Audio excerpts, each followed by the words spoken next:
Hello, Footballer Nation, and welcome to the greatest rising podcast in football. I'm Carson, and I am a Battlehawksaholic. I am Alexander, and I am a Panthersaholic, not to be confused with the treacherous Carolina Panthers. I'm Ian. And I am the Senate. The Brahmsaholic. To hear more about this goofy little week of the UFL and a very special quick picks segment, make sure to stay tuned for the rest of the podcast. But first, we gotta roll that intro.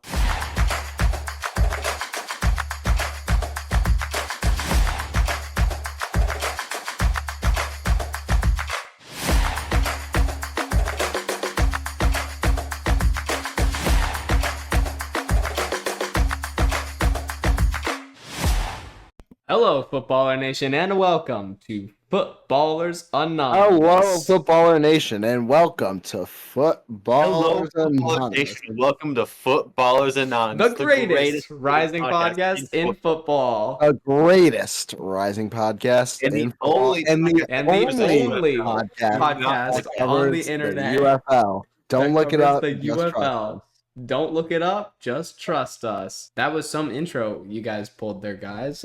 Nice. Wait, are you starting the bit thing again? Like, is that what that No, I was? literally just wanted to do that. You just Oh. did it, and I was like, let me piggyback. So, Okay. Nice. Welcome, Footballer Nation, to Footballers Anonymous. We've got a pretty special episode for you. We got a lot of things planned that we think should be pretty fun. But first, we're going to start with Alex this week and our comment of the week. Comment of the week is going to be a nice one. It's from Mr. Krabs-E3H on Nice. YouTube, and it says, Footballers Anonymous is my favorite podcast. Appreciate y'all for being awesome consistently. Y'all deserve more viewership. Yo! Wait! That's such Cinema. a W! Cinema! I don't know who you Cinema. are, but we love you. We love you we love so you, Mr. much. Krabs. Mr. Krabs. You're Mr. the Krabs best. is goated. Mr. Yeah, we Krabs. hope you're listening right now. We hope you're hearing this. Appreciate the support. It means a lot to us. It really does mean a lot to us. We do it for you really guys. does. Seeing responses like that makes us feel really good inside. So thank you for watching. Thank you for leaving a comment. Thank you for supporting. Thank you for all of it. I feel like we do have, now we're at the point where we might not have a ton of listeners, but there is a fairly small community. And you especially see that when we hit the live streams, and it's cool to hear comments like that. We really appreciate you. You're why we do it. Next up, we asked you to ask us questions, and we answered them. So, questions. We were not asked any questions this week by our viewers, unfortunately. So one of us is going to come up with a question. Correct. One of us will. I think Alex had an amazing question lined up for us. He did, yes, I remember he said that. Oh, so just go ahead, Alex. Ask us the question. I will ask that question in a minute. So, my question this week, obviously, we had a big choke job in terms of the UFL with the Houston Roughnecks. We'll talk about them later, but I wanted to get y'all's opinion on, without it being 28-3, what is the most memorable choke job that you could think of? Vikings Colts. I was also going to eliminate that one, but we can kind of go Yeah. around as well. Eliminating that one. Are we talking about from our own teams or just in general? We could do from our own teams. I think that'd be good. Actually, I like that. What is the most memorable choke job from your own team? Double doink. Man, I'm a Cardinals And fan. we're specifically talking comebacks. I feel like we're talking comebacks more so than Comebacks. specifically. Yeah, a game where you thought you had in. Oh, I know. I can tell you the most memorable choke that I have ever seen. So December 2024, Charlotte, North Carolina. The Cardinals were down to the Panthers 20-3. And in the second half, they brought it back, and a 56-yarder from Chad Ryland brings the Cardinals into overtime against the Carolina Panthers, who have more fingers on one hand than wins. Should be simple. Should be so easy. But in fact, it was not. Cardinals managed to stop the Panthers. Great. They get the ball back. What do they do with it? Nothing. They try to punt it away. Penalty flags fly. They get pinned in their own end zone. Terrible punt. Amazing field position. Chuba Hubbard walks it into the end zone. The defenders don't even try to stop him. Panthers W. Cinema. Most memorable joke ever. I think I have a good one for my team. And I'm not actually gonna say what I think y'all want or thinking I'm gonna say. Also, I'm not going hold on. to- Sorry. I apologize for ownership purposes. It was 30-30 and not 36-30. It ended 30-36. Apology. You're completely okay. I think one of our biggest choke jobs in recent memory. I think a lot of people are thinking, yeah, he's gonna talk about 13 seconds. No, I'm not gonna talk about 13 seconds. I'm gonna talk about 2022 Week 10, our contest with the Minnesota Vikings. Mmm. That one was abysmal. We were up 17 in that game. I know that. There was the goal line fumble towards the end of the game. And then there was the overtime was ridiculous. Like they only scored a field goal and then Josh threw a pick at the very end in the red zone. Before that, there was the goal line fumble. There was the Justin Jefferson catch, letting that up. There's a bunch of ridiculous things that happened in that game. Inexplicable. It was a terrible choke job. We ended up losing 33-30 in overtime. I am still going to stick with my original answer. The NFL wildcard game between the Philadelphia Eagles and the Chicago Bears happening in January 6th, 2019. The Bears were up in the fourth quarter. It was 15-10. And then the Eagles had scored a touchdown with, I believe, 56 seconds remaining on the clock, which led to the Bears getting one last possession. Trubisky drove down the field pretty well. We were set up for a field goal to win the game. Down 1 point, Cody Parkey kicked. It went in, but he got iced. So he kicked again and double doinked it, single-handedly ruining every single Bears fan's next 5 years of life, sending us into one of the biggest depressions of Chicago sports history. And yeah, I'm gonna count that as an choke job. Yeah. All right. Thank you for your time.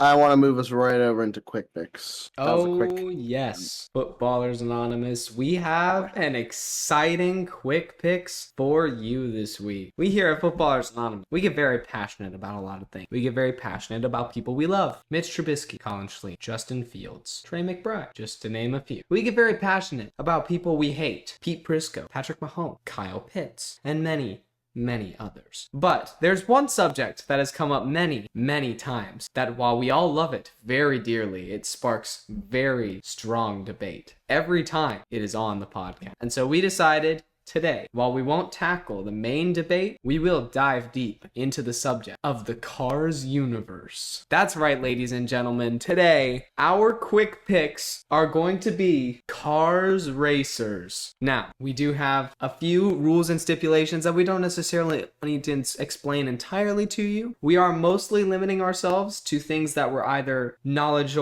characters that were either knowledgeable in the movies or in the Grand Prix or Piston Cup history. Shout out to PistonCupFandom.com for being one of the best websites ever. We are excluding things like Mater's Tall Tales because they're too subjective, and some of those guys they would just easily win. Like Tokyo Drift Mater, I think would just take it. Not to mention Spaceship Mater. But otherwise, it's mostly fair game. The only objective is you are trying to put together a 5-man squad who can win a race. We can call it the Footballer Cup. There's this new race, and it's the Footballer Cup in the Cars universe. And it's our job to create a crew that can win that race. And I believe it is my turn to take the first overall pick. Now, at first, I thought this pick was kind of a lock. Right? It seems pretty easy. But there are lots. There are easily 3 Hall of Famers in this first round. Easily. And I could take any one of them. And I thought about this for a long time. But with the first overall pick in the 2025 Footballers Anonymous Cars Draft, the Carsons select 7-time Piston Cup champion, the GOAT himself, Strip the King Weathers. I really thought about this one. I think more than just his accomplishments, which we've already talked about, Strip Weathers is a culture guy. He is the guy who will build your squad up. He took Dynaco from just a lonely gas station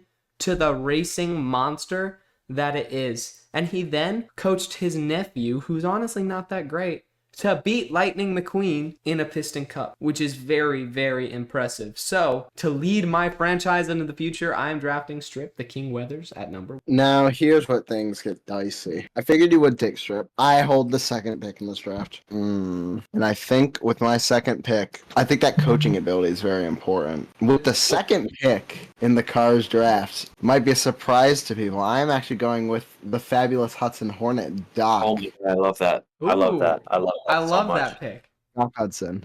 I love that so much. Yeah, I'm not I gonna beat know. her. I'm gonna jump straight into the third pick. I'm just taking Lightning McQueen right off the whip. No question about it. And hey, you want to talk about coaching? This is a guy that came out, took a car that didn't race and turned her into a 3-time Piston Cup champion. So Totally valid. I will compare him to Doc Hudson's coaching style. Doc Hudson turned McQueen into a 7-timer. Can't disrespect. Hudson has best coaching. McQueen clearly has a coach. He knows the game.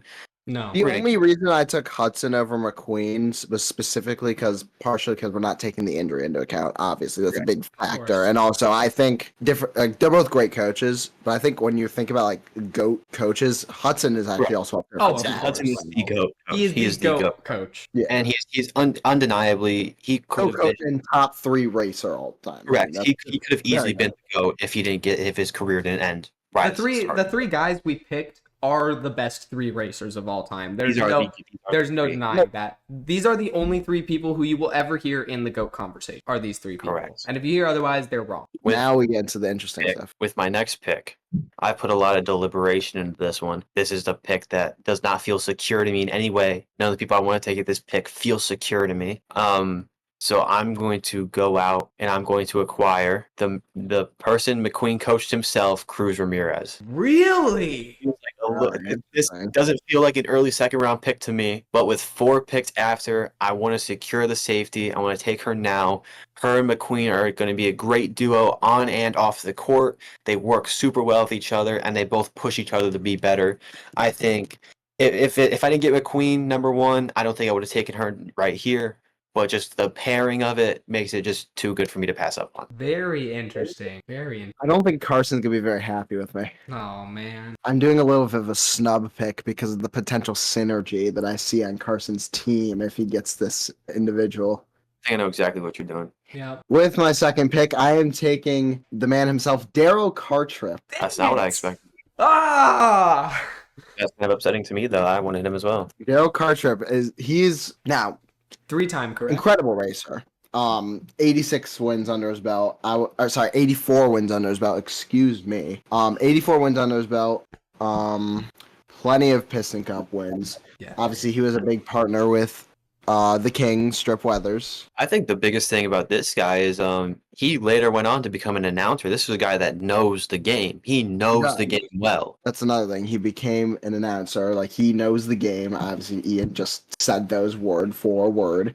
But I think because of how much he knows the game and how much he was around, Lightning, Strip, like, I think it would have been tough for me to not take him off the board here. And I could have went with a couple other guys. Obviously, the guy with the second most amount of wins is still on the board, and a couple other very good racers. But I thought this was the pick to take at the time. All right. That is...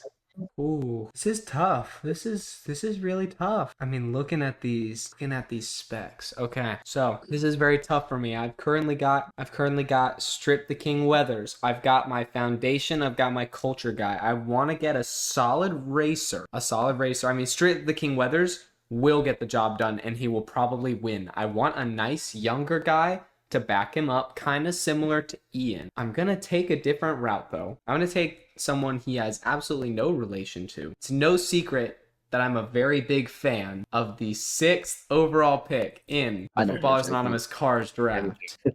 Francesco Bernoulli. Now, this was really hard for me because as a Formula One racer, Francesco has some serious disadvantages, but I think he's a very nice foil to the King and what he can do. his raw speed, his top speed, a nice 220 miles per hour. He can go from 0 to 60 in 2.5 seconds. He's got a horsepower of 750. He is a car that is just entirely built for racing and speed.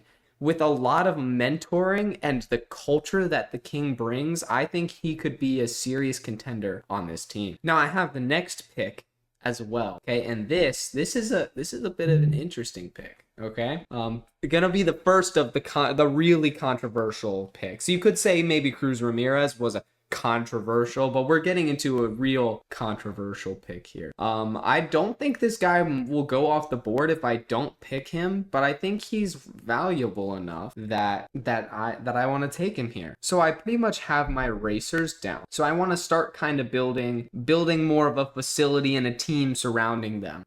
For me, that starts off with solid funding, which does come from the King. Solid funding. You're looking at things like fuel and parts and sponsorship and all the stuff like that. So with the 7th overall pick in the 2025 Footballers Anonymous Cars Draft, Carson selects Sir Miles Axelrod. Oh, okay. For those who are not familiar, he is the villain of Cars 2. Yes. Now you might say there's a big Big culture character thing issue. there. Big character character issue. I personally believe that with the proper guidance, Sir Miles Axelrod does not have to do this. And again, we did say we take them in their prime. Sir Miles Axelrod in his prime was not a villain. So that is a big part of it. Carson's over here talking like Cecil Stedman, and honestly, I kind of respect it. But I think I think the funding is too good. He knows how races work. He hosted the Grand Prix, and I think like his fuel company, it's too valuable to not pick up. He knows the ins and outs of cars. He knows how they work. You also, with him, you do get the older generation of the cars. You know, you get kind of them drawn to you, and that brings in even more funding. All of the lemons, all the rich lemons and whatnot. You've just got a lot of connections with Sir Miles Axel. So on my team, I would definitely not keep him necessarily as a core part of our structure, but more of an outside consultant and funding type person. But I think he's too valuable with that financial support to pass. You're gonna find this so funny because I was about to pick this guy before you picked him, before you picked pick number 7 with my 8th pick, and I'm thinking from a strategic standpoint on the racetrack, or as we like to say, on the court. Yeah, there it goes. I am going with Finn McMissile. Yeah, No! No! Dang it! No! I was so worried that Carson was about to take him. No, I had to get him off the board. I was hoping. What are you supposed to do with Finn? Finn McMissile can drive pretty fast too. He's not like 200 plus, but like he can get up to 150 pretty easily. Like, Oh, I didn't think he would get to me, but it's just upsetting that he got picked immediately afterwards. That's so upsetting. yeah, so I had to take him off the board. No, I respect the pick. That was my next pick. But instead, looking at my team, I have some great dynamic duos between the two racers. And I'm looking at my board. There's a lot of good racers remaining. There's a couple guys I have my eye on that I'm considering. But with this pick, I'm going to take a little bit of a gamble. I'm going to take a little bit of a controversial guy. I'm going to go out and recruit Chick Hicks. Kachiga. Honestly, he's got a little bit of a questionable game, making some questionable decisions. He's a solid racer though. He's got a solid fan base surrounding him. Brings in some good attention. Brings in some good eyes. And hey, even bad press is still press. So you're still getting your team on the headlines. You're still getting your name out there. And because of that, I think Hicks is a solid option. And then with my next pick, I'm going to pull a little bit of a historical guy. I'm going to bring in some more historical numbers. I'm going to be recruiting Dale Earnhardt, 4-time Stanley Cup Piston Cup champion. I keep saying Stanley Cup. I keep thinking NHL. I just think he's a good addition. I think he offers some mentorship to someone like Ramirez, maybe even Hicks. I think him and McQueen will have a great dynamic. I just think he's a great addition to the squad. I don't think you're gonna expect what I'm gonna do. Now this is a very interesting one because obviously I don't have necessarily a newer car that has been able to compete with Lightning McQueen. because Doc Hudson was not racing around when Lightning McQueen was around. Obviously, Finn McMissile is great. With my third pick, an interesting little switch here. A very much a sleeper pick. I'm going with Winford Bradford Rutherford. That's not what I expected. Now very I much see. overshadowed by Lightning McQueen. However, if you look at his career, he won a Piston Cup over McQueen in McQueen's prime. He's the only one that was really able to do it before Weathers, and that was kind of when McQueen was kind of slowing down. He cut off McQueen from winning 7 in a row. I think that in itself is impressive enough, just because he knows McQueen, and I think he could get a good edge in the race, and I think it's a good strategy. 100% agree with that. Okay, so I have 2 picks left in this draft. I'm looking. Okay, this seems pretty. I'm actually a little surprised he fell this low. This is a guy who really is sort of underrated because his window was relatively small and he kind of showed up in a different generation of cars. But this guy essentially single-handedly made Lightning McQueen irrelevant, which I think is an achievement in and of itself. And even though I think there are some questions about his character, but I think he's a great athlete. I'm not worried about him at all. So with my 4th round pick in the 2025 Footballers Anonymous Cars Draft, I am taking Jackson Storm. I wanted to take a more... What fell this far? I wanted to take a more obscure guy with this pick, but the fact that he fell to me here, I just can't really pass up.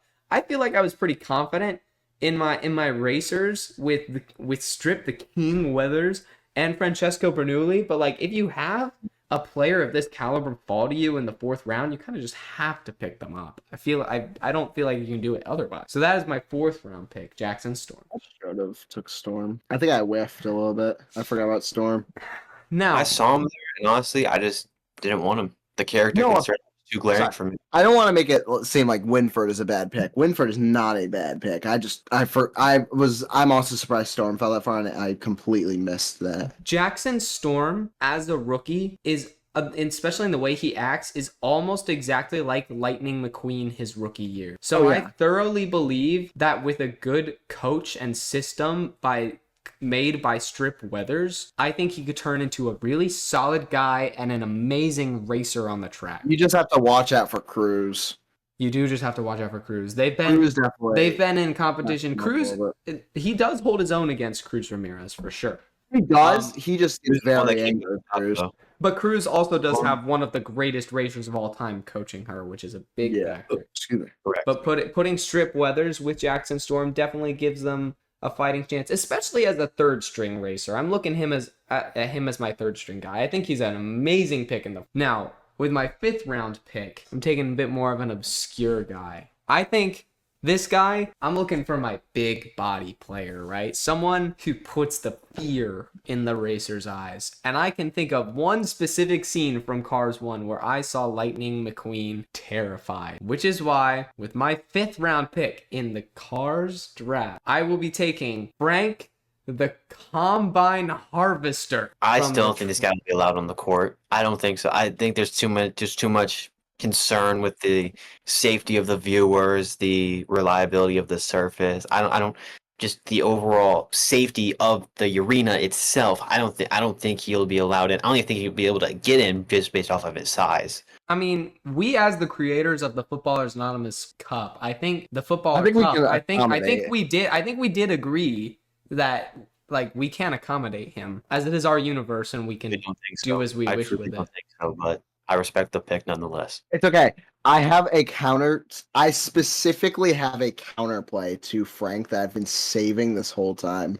Oh, really? And I'm taking him with my 5th overall pick. I know Frank's got those very big metal spinning, it's going to cut through the competition. You know what could definitely jack up that system, though? Fire.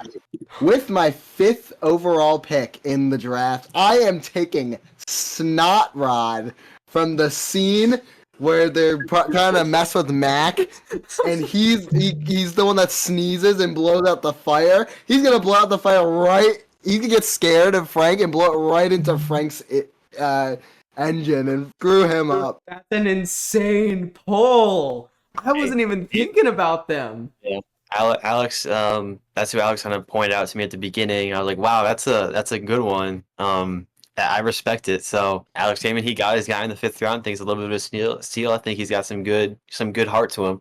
I'm excited to like see him that. compete. Snotline is my guy right there. Like he's my guy in the draft. Like I like that he's one. gonna fit my team nicely. For the final pick in the draft, Mr. Arelicar. I have a couple options here. You A know what you're big supposed to one for me. I'm just gonna name them as I go. I have my 3 racers, my 3 really steady racers. I have a great coach out there. I have a guy in Chick Hicks that will get out there and he will get stuff done, whether it's, you know, a good decision or not. So I have a couple options here. One guy I want, kind of interlinking generations to really bring the team together. Dale Earnhardt Jr., Dale Earnhardt's son, who also went into the racing Ooh. profession. I think that would be some good team dynamic. Shu Todoroki, I think, is a really good option. I think he would pair very well and have some good competition. Cal Weathers, not the Mhm. greatest guy, but maybe a guy to get into Strip Weathers' head, kind of get there a little bit. But with Mr. Arelicar, I'm going to bring a guy into the squad that no matter what will keep the vibes high. He's going to make sure that everyone's doing great. He's going to keep the guys happy on the sideline. He's going to be everyone's biggest supporter. Give me Toe Mater. Out of Yeah! Radiation. Let's go! McQueen's best friend.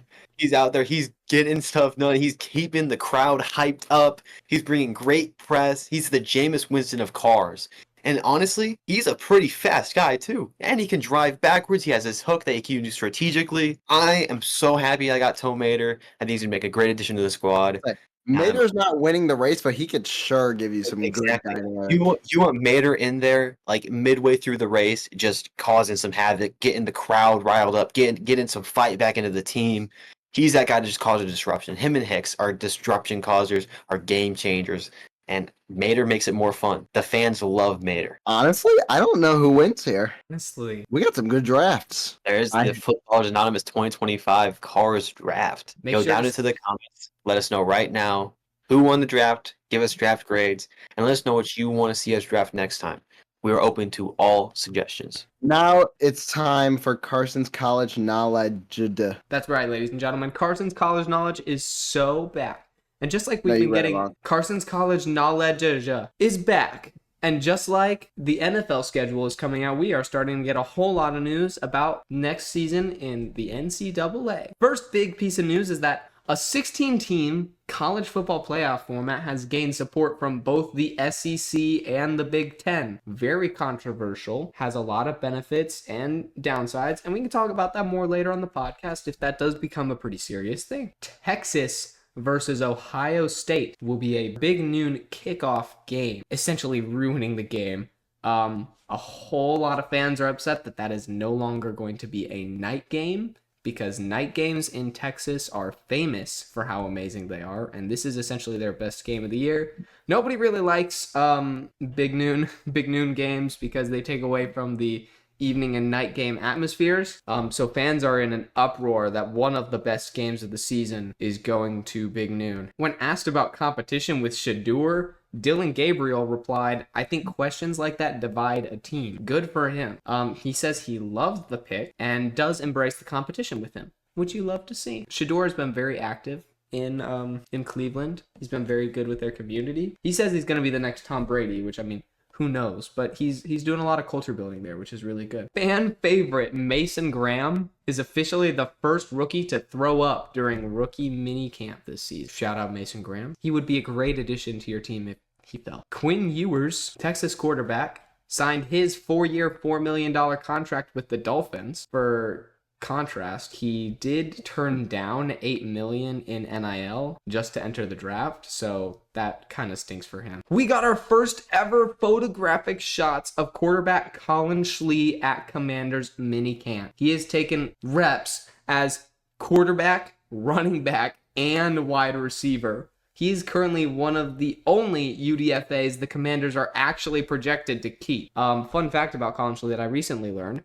he scored a 9.83 on his RAS score during his pro day, which is ranked 20th all time in all QBs since 1978, which is when they started the RAS score, which is insane, which is mostly why teams are really looking at him, is because of his just raw athletic. And with that, John Harbaugh stated that he was extremely impressed with Colin Schlee's arm at their minicamp and is very interested in him as a prospect. I was just watching earlier some amazing footage of Colin Schlee throwing some dots at the Ravens minicamp, and that was pretty cool. All right, now we gotta have a little bit of a discussion, and this is the part of Carson's college knowledge where we're all gonna be giving our insight, because it's about time that we talk about Bill Belichick and his daughter, or his granddaughter. One more try. One more try. You almost got it. His girlfriend? Correct. Bingo, bingo, bingo. Yeah, so this story has received a whole lot more traction this week because it was leaked that she had been kicked out of UNC's facilities, and then it was later revealed that that was simply not true. But even during when they cleared that up, they had to reestablish the point that she is not part of the UNC football staff. There are a whole lot of there's so much going on here. Bill Belichick, is he losing his mind? Probably. Honestly, if UNC does well this season, I don't think very many people are going to end up talking about this. If they don't, it's going to be because of this. I will shout out a couple of videos I watched by That's Good Sports that break this whole thing down. We love That's Good Sports. We love Brenda Perna. I'll link them above if you want to watch them. But she's just a little interesting, you know. She would not let Bill Belichick talk about how they met when he was interviewed. She literally interrupted she first off insisted on being in the interview, which is already weird. And she then interrupted Bill when he tried to talk about it, who already looked terrible in that interview. He was wearing like a ripped up navy sweatshirt and just looked like a mess. But Bill is definitely, he's recently taken to social media, which was the first reason you knew he was wrong. The cold media man, Bill Belichick, who would just not answer questions during press conferences, is on Instagram now. It's all run by her. And she's been using a whole lot of money from him in her real estate investments. It's all pretty bad. Bill Belichick, blink twice if you need help. Serious. This is not how the UNC stint supposed to go. In other news, Akron has already been eliminated from bowl eligibility this season due to poor academic performance by their team. So real nice going, guys. That's unfortunate. Really unfortunate. And then the last piece of news, the reason, or one of the many reasons our last episode was late, is because a lot of history was made in Blacksburg last week. On Wednesday night, Lane Stadium was opened to a band concert for the first time ever, and it was Metallica. It took 25 years of the greatest entrance ever in college football for Metallica to finally show up and play Enter Sandman live in Lane Stadium. It was incredible. Wonderful experience. Insane. When Enter Sandman did play at the end, the whole stadium was registered on the Richter scale as an earthquake. So that's just really awesome. But it was a lot of fun. Some great history being made. They said it's official. The Terror Dome owns Enter Sandman, so I will take that. We love the Terror Dome. And we love Metallica. It was a pretty historic event and pretty meaningful for a lot of Virginia Tech fans. And with that, we are going to break for a nice little ad read. Motivations with Will Levis. Hey, it's your boy Carson, the Battle Hawksaholic. And listen, do I smell victory? Or is that just the sweet, sweet scent of merchandise? That's right, folks. We're talking about the Footballers Anonymous merch store at footballersanonymous-shop.fourthwall.com. Hold up, Carson. Victory? Is that what you call losing to a team that literally plays in a building that doubles as a Bass Pro Shop? Says the guy whose team mascot looks like a rejected Pokemon. Okay. We're not here to rehash whose team is the least qualified to be called professional. We're here to tell you about our new merch, which is hotter than Carson's Zach Wilson jersey. I just looked ahead a little bit. It's for the bit. It's ironic. I swear. I'm not a Jets fan. I'm just emotionally vulnerable. Honestly, same. That's why I just ripped the Brahmas logo clean off my hat. Because until we can get a quarterback who can throw more than a screen pass without pulling a hamstring, I'm a free agent emotionally. Anyway, VIP perks. The first 5 people to buy anything from the store become Footballers Anonymous VIPs. You'll get personal video messages from us. That's right. You'll get to hear Carson scream, "Caw is law" at 3 a.m. like a gremlin. Ian rant about tight end usage like it's a conspiracy theory. And me sing, Do it, coward. Do it for Trubisky! Well, hang on. This is crazy. I'm working late because I'm a singer. I hope y'all are happy. Speaking of happiness, Mitchell David Trubisky is the reason the sun shines, the grass grows, and why I have a framed photo of him in my shower. I think we can all relate to that. That's one Mitchell Trubisky shout out. We owe 6 more. Mitchell David Trubisky. Blessed be his wristband reads. Mitchell David Trubisky. Once threw a spiral so perfect it cured my seasonal depression. Mitchell David Trubisky. Taught my dog how to fetch. Mitchell David Trubisky.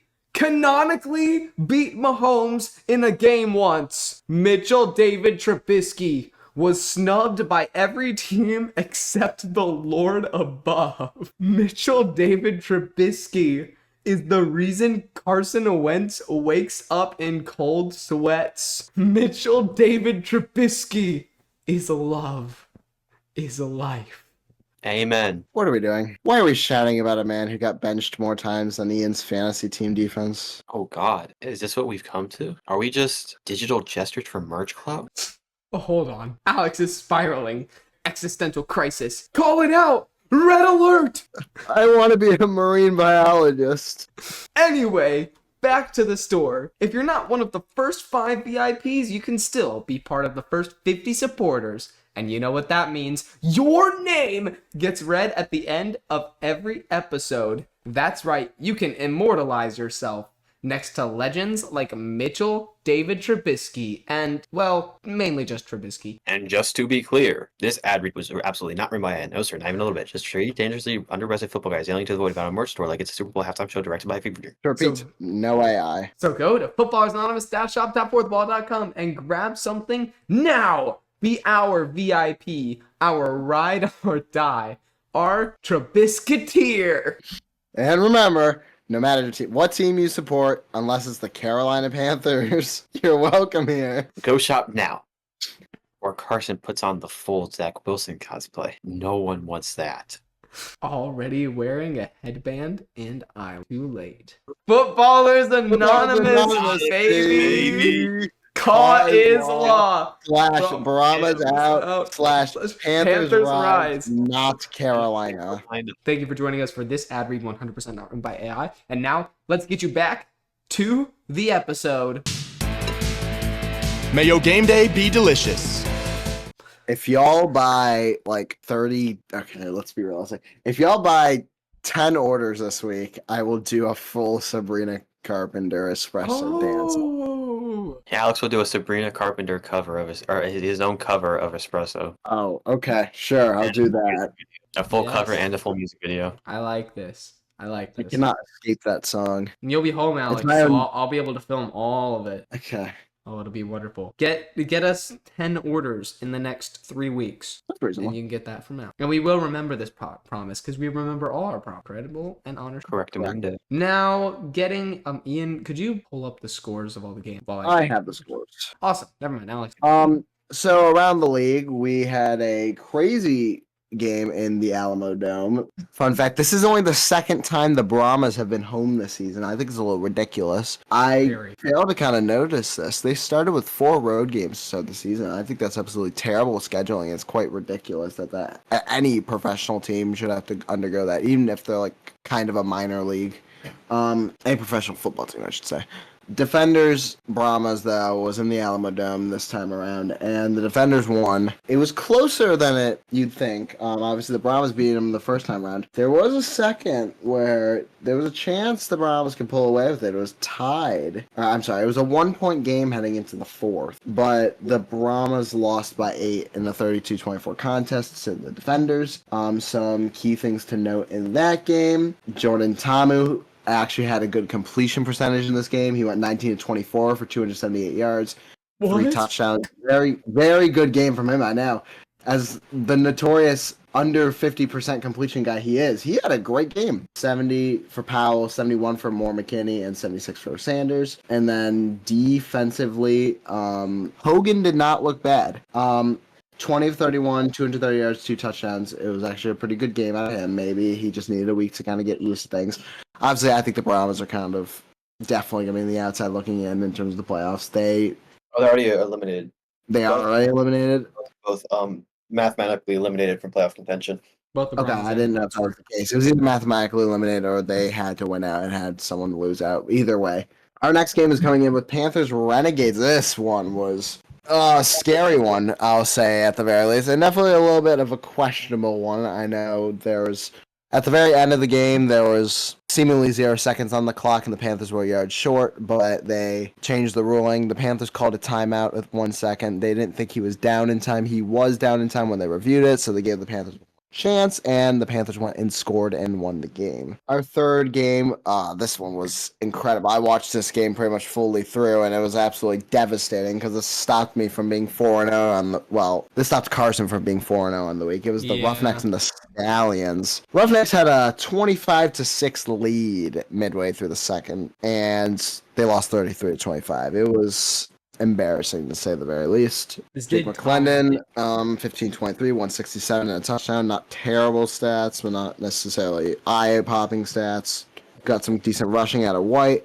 I also want to shout out Lawrence Keys. He had a really nice diving grab on the sideline, toe tap. It was really nice. He was stretched at least at least a solid yard to get that with his toe still in. It was a very impressive catch. All for naught, though, as the Stallions came back. Case Cookus, 17-34, 199. He got injured, and Jamar Smith came in and won the game on the game-winning drive. Just want to say, we're still looking for that Case Cookus legacy game. I'm still waiting, man. I'm still waiting. Got injured. He got injured, but he was at a 50% completion percentage in a 1 touchdown, 1 interception game at the time he got injured. Correct. But he was on pace for a lot of yards. 199. It was a pretty decent game, but it wasn't a bad game. Jamar Smith, I do want to say Jamar Smith got almost a third of his yardage in one drive. That was a legendary drive. Like, it was a really nice drive.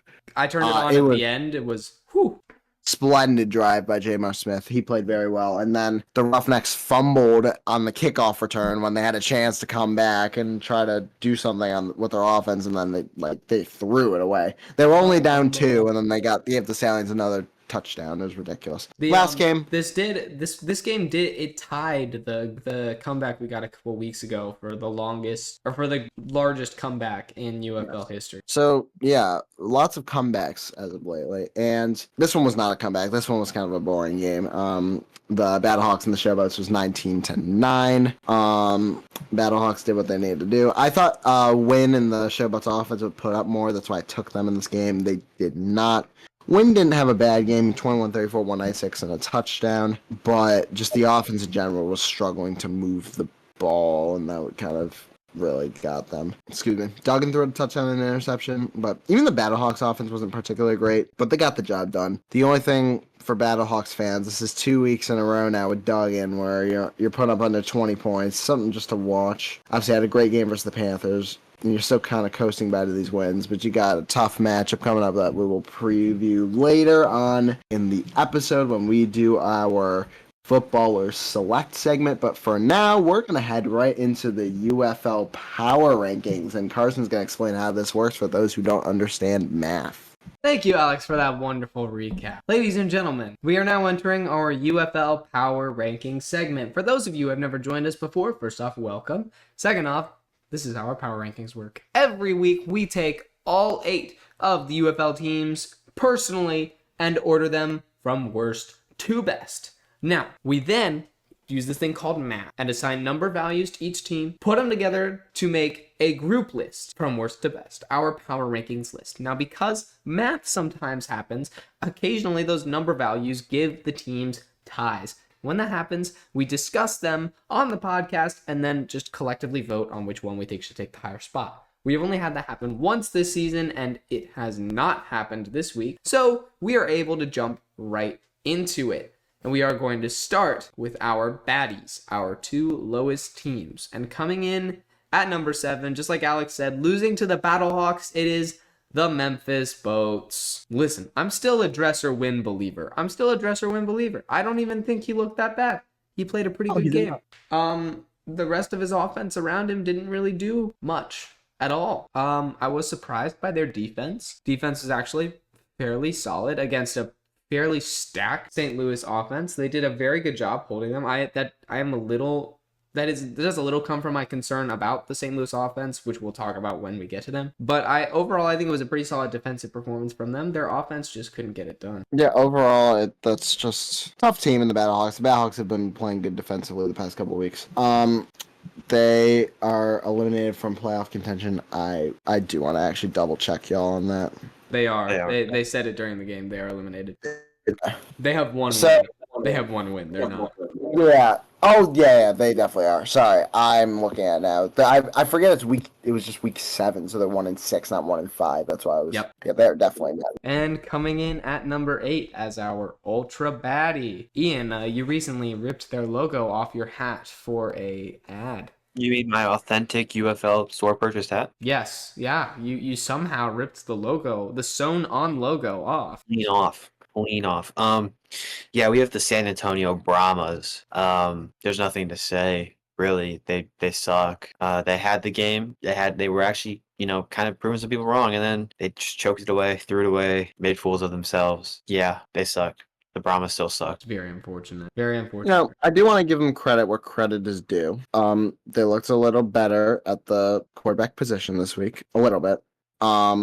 Now Hogan had a very bad game against the Stallions. Sorry, he had a very bad game against the Stallions, but against the defenders, he looks pretty good. They're mathematically eliminated, so does not necessarily have much help case at this point, but. It's been a very disastrous season for them in general. It's been tough for them, and Donald Hay is still out for those that are fans of the team for him, so it's just been a very tough season for them. Despite all this, though, and I'm going to talk more about attendance later at the end of the power rankings, but their attendance in their second home game for the season was not bad, despite how bad they are as a team, which is a good sign for the Brahmas moving forward into later years. Because obviously last year they were in the UFL championship.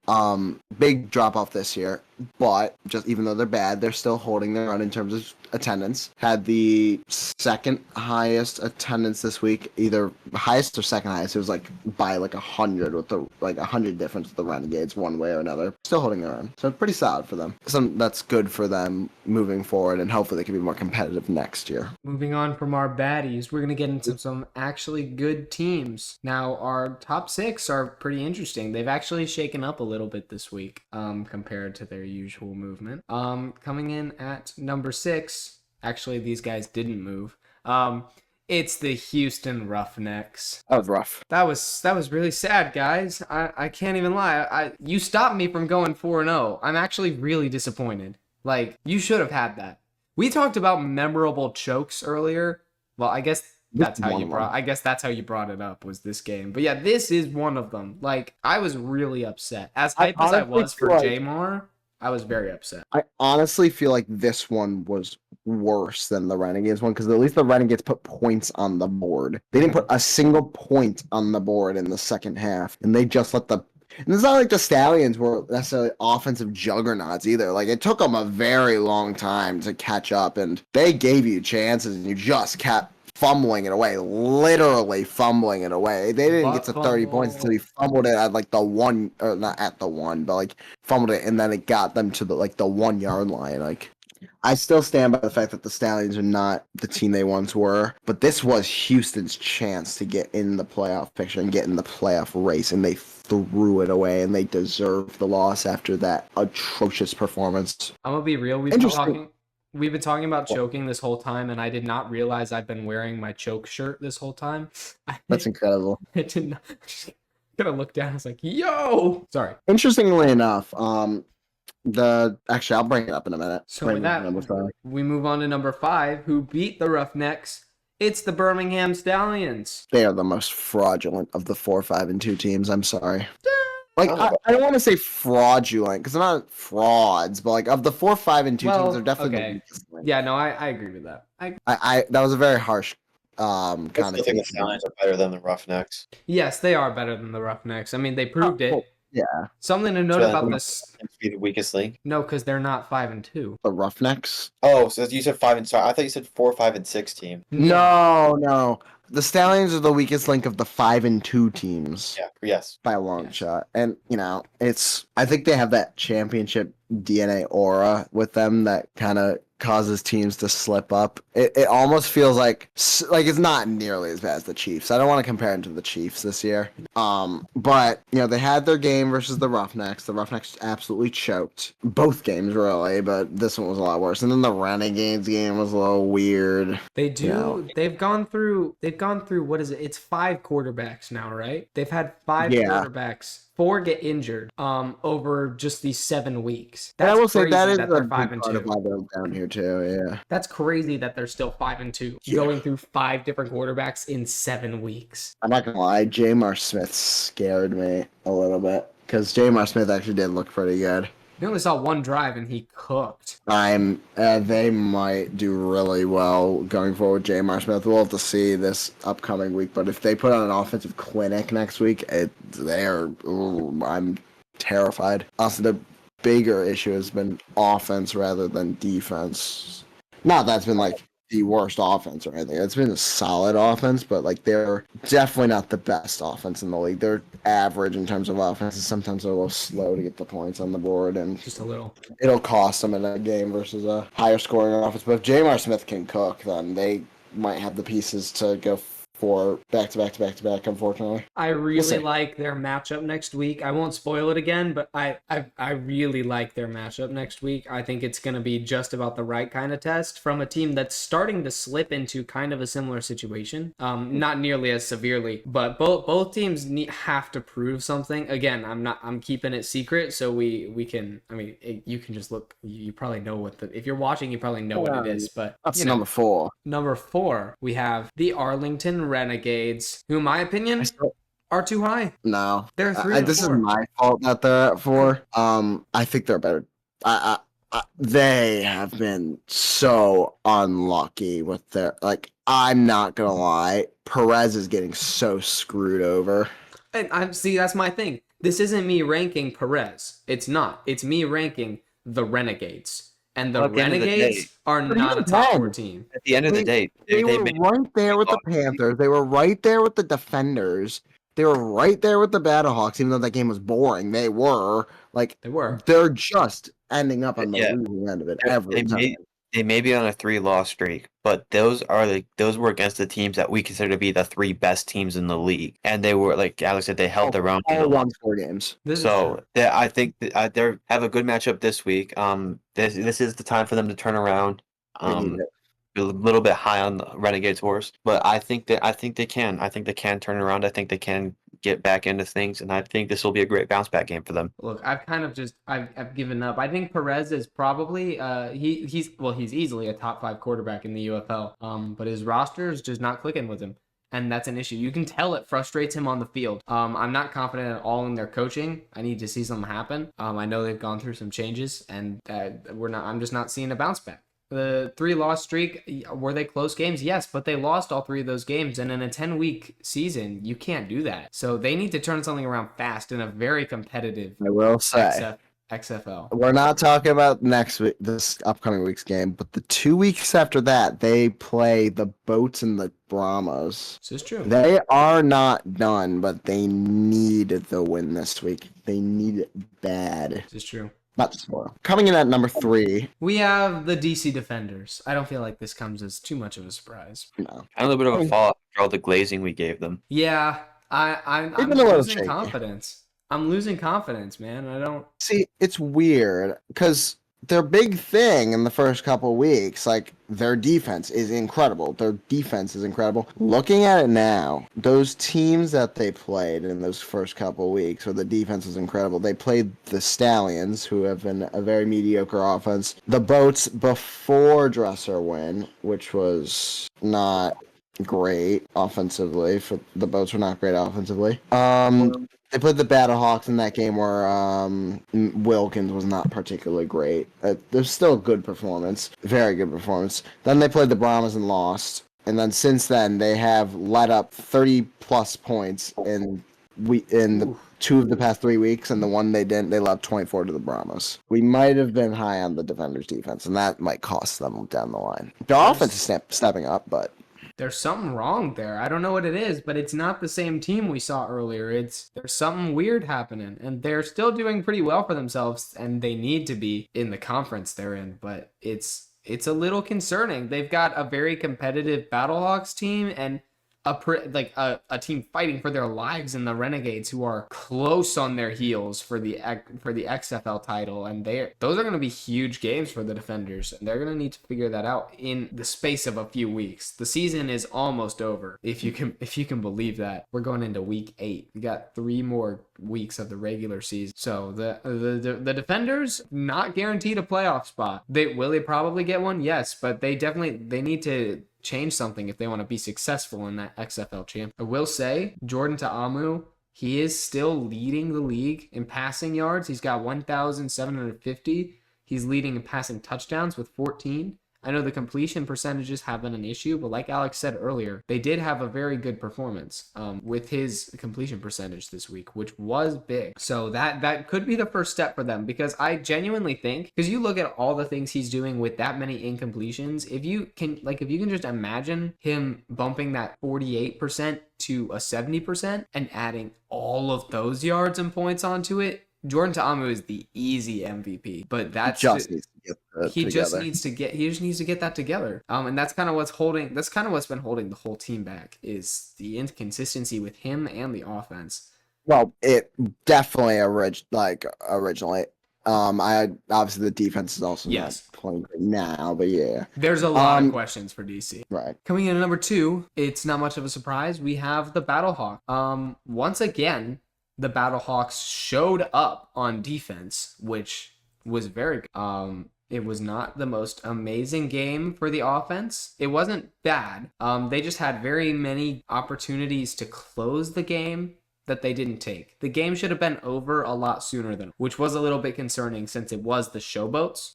They have a very interesting matchup coming up this week. I will say, Alex mentioned Max Duggan's interception.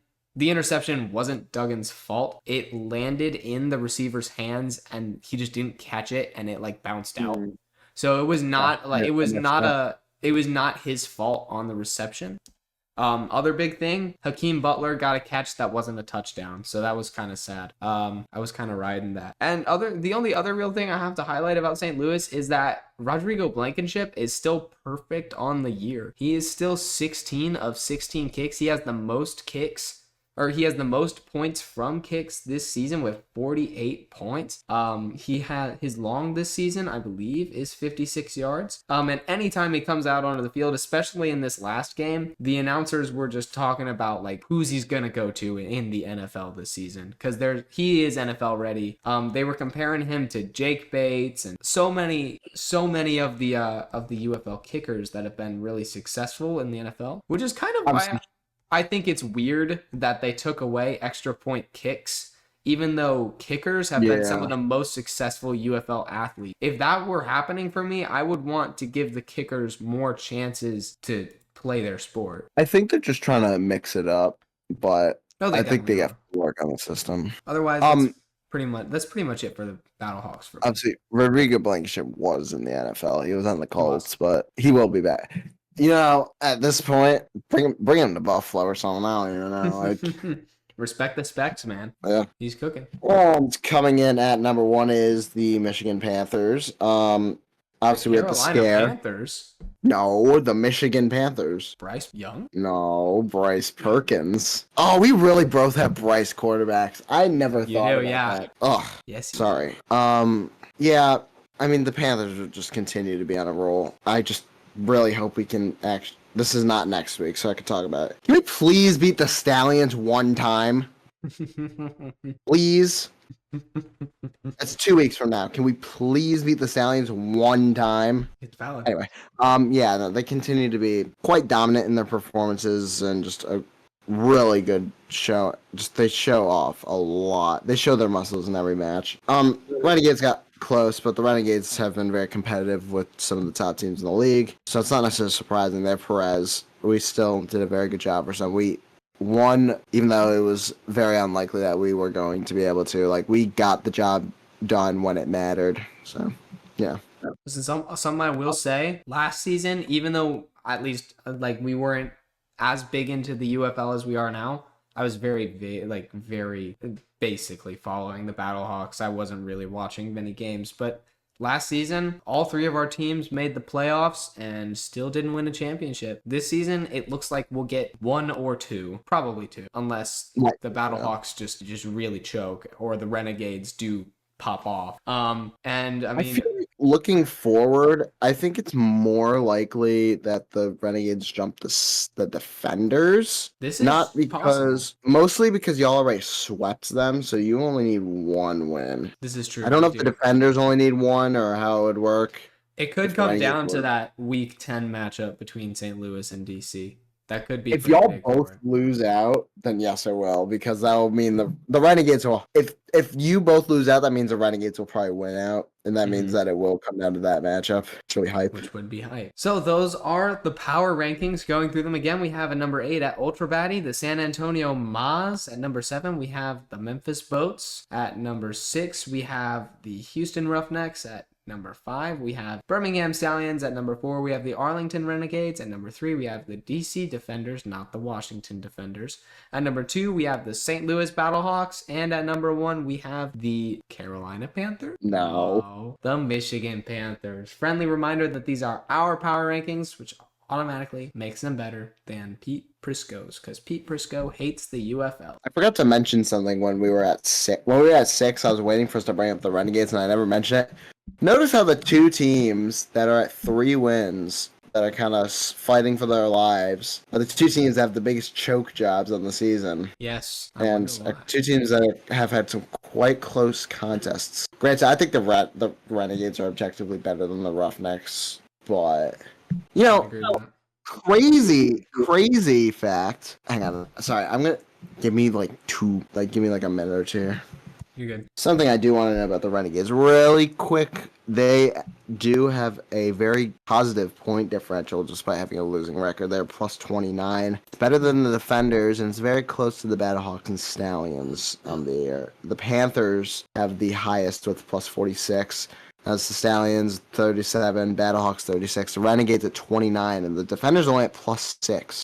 Now, granted, a lot of that's probably because of that Panthers matchup where they lost by 20-something, but still. Valid. The Brahmas are minus 93. So now moving on, we are going to hit one of our newer fan favorite segments. We have Footballers Select. A little update on our last week records. Alex went 2-2. Carson and I both went 3-1. And we're just going to hop right in this week with our first matchup being the Boats visiting the Maz on Friday, May 16th at 8 p.m. The Tank Ball! This Anyway, is, in fact, the tank. I'm going to kick off with my pick. Zero hesitation. Give me the Boats. I said I wasn't going to be picking the Brahmas at any point again this season. I'm standing by that. So shout out the Boats. I'm definitely interested in the Maz with their new quarterback, and I do think that their performance against the Defenders was definitely interesting, but You may have faith in the new quarterback. Keep in mind our defense is just not good. I was gonna say I mean, it is the Boats, but I think I am gonna go with them because I do also believe in Dresser. Here's my problem. I'm also going with the Boats, and I have a feeling that considering we're all going with the Boats, we're gonna do very well this week, and then the Brahmas are gonna win. That honestly On to our would next happen. game. I don't think it will. On to our next game. We have the Panthers visiting the Roughnecks on Saturday, May 17th at 1 p.m. I'm just going to kick off again by taking the Panthers. I'm also taking the Panthers. It's I'm my also team. Also taking the Panthers. Oh, I've given up on Houston. Houston chokes that away, and I've picked them so even many though this times. is a little bit of a tracking because they really need this, the Roughnecks, it's not. I don't see it happening. No. On to our next game. We have the Stallions visiting the Battlehawks. This is our game of the week. Both teams kind of need this for playoff contention. This is happening Saturday, May 17th, also at 1 p.m. We have a double Saturday week. I am going to kick this one off with a little bit of an underdog pick. I'm going to be taking the Stallions going into this game. I think they need this one a little bit more. I think they're gonna be fighting for this one a little bit harder. And I think J.M.R. Smith looked really good at the end of the Stallions Roughnecks game. I was gonna say that's a very bold pick considering we have no idea who the starting quarterback is gonna be yet. I respect it. I am of course taking the Battlehawks for very obvious reasons. I think this will be a great kickback game to really kick off a strong end of the season. And it's pretty much going to be the deciding game on whether Max Duggan is that guy or You my gut says the Stallions. Wow. I was just poking at them, saying they're like the fraudulent 5-2 team, the weakest link. I don't know. I think there's gonna be an XFL shakeup. I think the Renegades are gonna get back into it, not trying to spoil the last game, but I think it's gonna get interesting down the stretch. And I think both these teams have had some struggles lately. I think specifically because of J.M.R. Smith, if he starts, but also because they just had that comeback. I think they'll be a little bit on their high horse for this game. I think it'll be in their favor. That was not a pun intended, but Of course. Now for the final game, we have the Renegades going into DC to take on the Defenders on Sunday, May 18th at 12 p.m. But these are two teams that I've been very high on for different reasons. Renegades being their offense, Defenders being their defense. Both teams have not really been showing what I thought they were capable of. And for me personally, this feels like just a toss-up game. I don't really know what to expect from either of these teams. I don't really know what I want from both of these teams. But I'm going to continue with what I know, and I'm going to take Luis Perez and the Renegades. Like I said before, I think they need this game really bad. I think it's going to be a very good bounce back game. And I think this is the one they take. I also Very agree with interesting. that. I think it's time for the Renegades to actually get a win in a close one. I think the Defenders are looking shaky right now, and I'm gonna take the Renegades in this one. Although I could see it going either way, I really think it's gonna be that XFL shakeup type deal. I'm going to disagree here.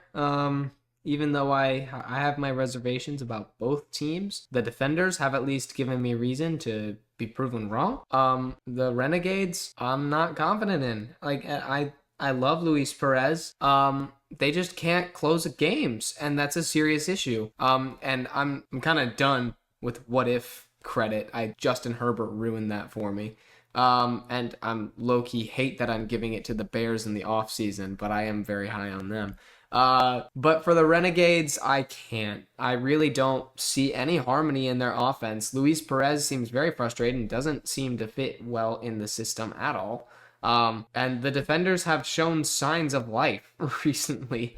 Jordan Ta'amu had an amazing improvement of a game this week, and I think that's probably going to continue. I think this is what's going to put the Renegades out. Honestly, I think this is going to be the knife in the coffin. The knife in the coffin. Is that a thing? No, it's the nail in the coffin. No, it's the knife now. The knife. It is totally not, but okay. It's a knife. It's just like the other side of all. That makes logical sense. We could potentially see all the playoff matchups locked up this week. I think it might not be possible, but it's at least very close to being possible. Or we can completely see a shakeup and have some intrigue in weeks 9 and 10 if the Roughnecks and the Renegades win. We'll just have to see what happens. The only game that really doesn't matter for playoff stuff is obviously Boats Maz. The interesting thing about this week is in our quest to go 4-0, we have the possibility for two of us to hit 4-0, or one of us to hit 4-0, or all of us to do very poorly. Or all of us could easily go 3-1, and that would just be awful. But I don't know. It's gonna be interesting. It has to happen. It has to happen by week. It will happen. And with that, that is, I believe, the end of our UFL segment. So because we had a long, quick picks, we are going to go kind of quickly through our NFL segment. But for those of you who have not been here before, my name is Carson, and I am a Cardsaholic. I'm Alex. I'm a Billsaholic. And I'm Ian. I'm a Bearsaholic, and it feels really good to switch hats. So jumping right into our NFL news, we don't have very much because the offseason is getting pretty quiet, but the Jaguars did release wide receiver Gabe Davis. He's now in talks with the 49ers, actually. Don't know if that will actually happen, but he has been speaking. The Steelers traded George Pickens to the Cowboys. That was a very interesting move. For a third Which I will like to note, as far as that trade goes, the Steelers I think obviously get worse, but I don't think the Cowboys get much better. So I don't really think there's much to say about that trade. Trey Hendrickson has had no communication from the Bengals since the draft. Very interesting. They're ghosting him. It's very, very interesting. The Panthers released Jadeveon Clowney. I feel like we mentioned this last week, but maybe we did. So there it is for you again, or not. In a shocking turn of events, Derek Carr announced his retirement. I didn't see that one coming, but Apparently the shoulder injury was a lot worse than a lot of us expected. Yes. I was ready he was going to miss the year, which already is a pretty bad injury. Missing a full year, but I guess he just saw it as too much of a health risk to even return at all. Which, yeah, it's understandable. Now I will say Saints fans don't seem to be unhappy about this, which is a little unfortunate for Derek Carr, but I mean, it's not like they're in a worse situation now. I mean, their quarterback situation is just taking a massive dive, and now I think they're struggling to figure out who QB1 is going to be. I think the Saints fans just want to tank for Arch Manning. I was going to say, I think it's more a fact that they know that they're not riding with Derek Carr and that they are on the hunt for QB1 again. I think it's the fact that they were actually scared that Derek Carr was QB1. I think they're okay with not having one right now because they know they're either going to sign somebody or just tank for Arch. Yeah, they're fine in this situation. They'd rather be here than mid and not progressing, especially in their cap situation. Shout outs to Derek Carr for retiring as the only NFL quarterback to lose to 31 different teams, as well as being the only quarterback to not make the playoffs with a 4,000-yard season. I really thought that he would have been the first to 32 if he was healthy, but totally. Lamar Jackson assassinated someone in his acting debut in Raising Kanan. Nice. Man, I really wanted to just say Raising Cane's. Shut up. I almost said that, to be completely honest. Going from fake crimes to actual crimes, the Chiefsaholic was just sentenced to 32 years in prison. Oh no, a Chiefs fan. I'm so sad. Listen, we here as recovering NFL-aholics at our Footballers Anonymous talks are disgusted by the acts of the Chiefsaholic, who we have no relation to, by the way, in our names. We do not. There's a great documentary about him if you want to watch it. But we have no relation whatsoever to the Chiefsaholic.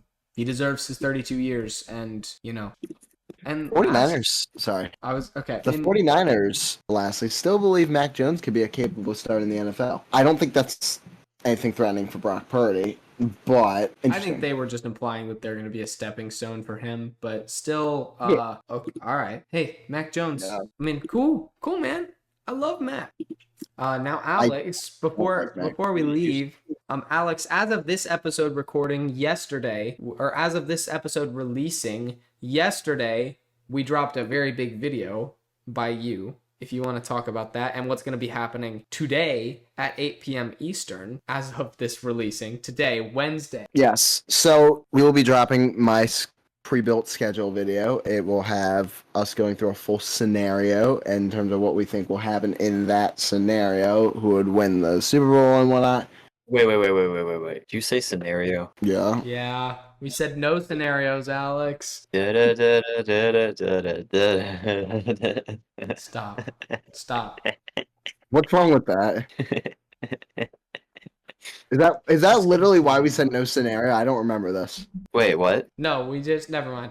No, I just had to keep telling you no scenarios because you were like, wait, I want to see this and switching stuff up, and we were like, no scenarios, just pick. Oh, right. Yeah. Oh, I was doing the Fortnite emote. Yeah, I know Ian was doing the Fortnite video, and that's why I said stop.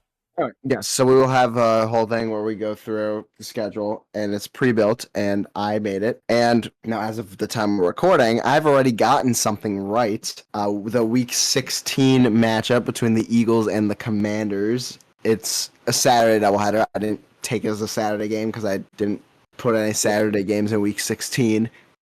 Because late end of the year stuff, usually a lot of that stuff gets moved around in like week 15, 16, 17, you know. Week 18 is completely determined in week 17. And week 17 Saturday games are usually kind of the same way. Either way, I got the week right. The other games that were announced at the time of recording, the Bears and Packers at Bears is the other of the Sunday night doubleheader.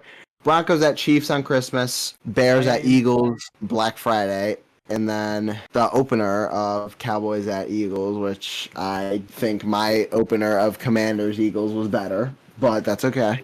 Yeah, there's so many better decisions. Good than the Lions as well. Almost any of their home teams would have been. But yeah, if y'all want to watch the video where we go through the NFL schedule, if it was up to me, y'all should check that out. Y'all should totally tell the NFL that I'm a better schedule maker than them when the schedule drops. That will be dropping today as a drop date at 8:00 p.m. So yeah, it'll be interesting. I'm gonna go through like I do every year, seeing what games I got right. There probably won't be a ton of them just because there's a lot of scenarios that you can kind of go through with making the schedule. It is a very difficult process, but I've already gotten a game right, so you never know. And only 4 games have been announced. So, sorry, 5. 5 games have been announced. Yeah, so you should check that out. You've got it released yesterday. It will release tomorrow, but as you're hearing this, it released yesterday, and you should totally check it out. It's a bit of a longer watch. You don't even have to wait. You don't even have to do it before the schedule releases, because not only do we just go over Alex's schedule prediction, but we also go really in depth about every single team and what we think. And while Alex's schedule plays a huge part in that, we also just talk about the teams and how we think they're going to do in general. Eventually, we'll do a new prediction that will also be led by Alex using this schedule. But you know, if you want like a nice sneak peek, you can watch it in multiple sittings because it's pretty long. I won't lie, but it is the fullest of breakdowns by Footballers Anonymous. I'm very proud of the conversation we had. Actually, listening back to it, it was like some really good stuff. Some awful takes as well by all 3 of us, but you know, content. It was also a hypothetical thing, so you know, just have fun with it. But with that, I believe that is it for this episode of Footballers Anonymous. Make sure to follow us on all of our socials. On Facebook, where we only post Minion memes. We are on Instagram, we are on TikTok, we are on YouTube, and we are anywhere you listen to podcasts. Make sure to leave a comment you should leave a rating. We will take anything. Just download our episodes. You know, that always helps. Check out the merch store, Footballers Anonymous shop.fourthwall.com, to become a Footballers Anonymous VIP before those spots fill up. And with that, ladies and gentlemen, Footballer Nation, let's rock.